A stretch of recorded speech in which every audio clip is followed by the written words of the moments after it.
Hey everyone! Ready to do something awesome today? We're going to build our very own thinking machine. Yep, a calculator. And we're going to do it with Python, with a little help from our coding buddy, Toby the Sprite. Let's get right into it. I mean, have you ever really thought about it? How does a calculator know if you want to add or subtract or multiply? It feels like magic, doesn't it? Well, guess what? It's not. It's all about teaching the computer how to make choices. And today, we're going to learn its secret language. So the secret ingredient, you ready for this? It's something called conditional statements. Now, I know that sounds like a super fancy, complicated term, but trust me, it's not. It's basically how we give our program a brain so it can make decisions all by itself. Let's break it down. Think of it like choosing a snack. Imagine the program asks you if you want an apple.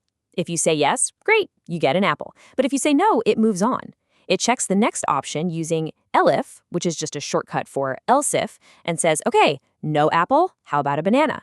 And if you don't want a banana either, well, then we get to the else part, which is like the catch-all. You just get a surprise snack.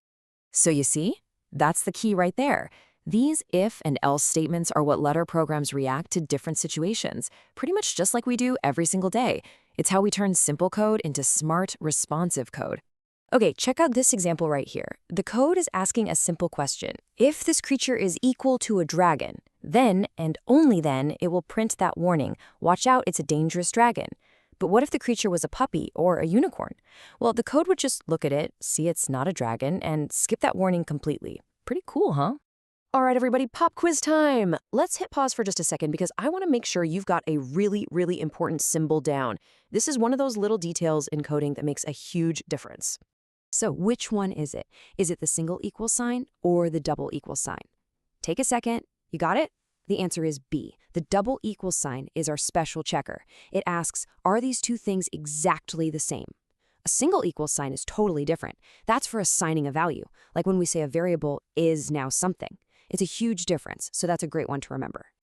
Okay, with that knowledge locked in, it is officially time to build our calculator. Let's get started.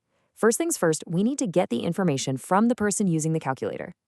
So to make this work, we really only need three things. We need the first number, let's call that num1. Then we need the second number, we'll call that num2.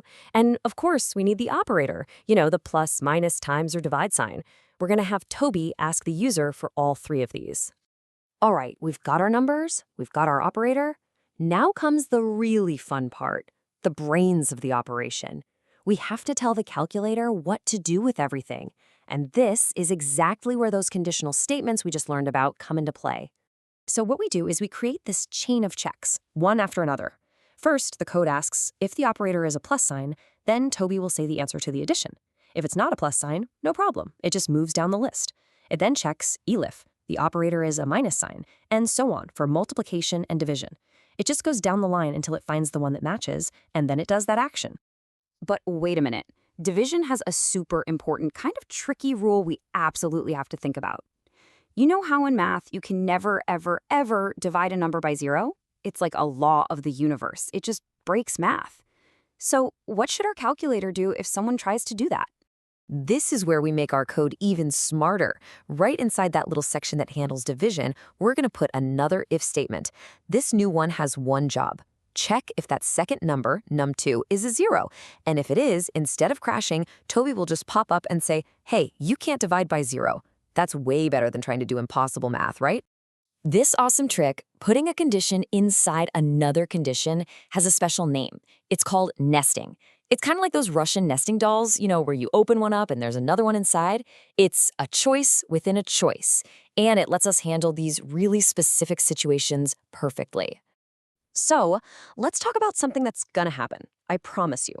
What happens when we make a mistake? A typo, maybe?